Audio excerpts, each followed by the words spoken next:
In this video, I will show you how to see your liked videos on YouTube.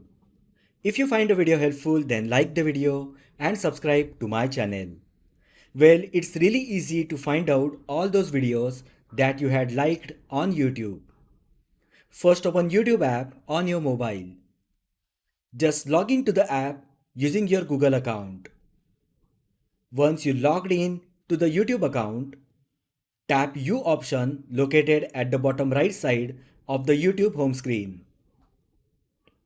On the next screen, you will find options like History and Playlists. Just tap View All next to Playlists.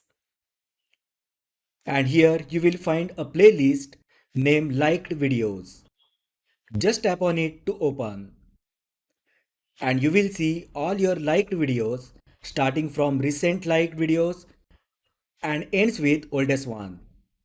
You can just browse through the list or tap on any of these videos to watch again. So that is how you can see liked videos on YouTube. If you find the video helpful, then like the video, share with your friends and subscribe to my channel. Thanks for watching and I will see you in the next video.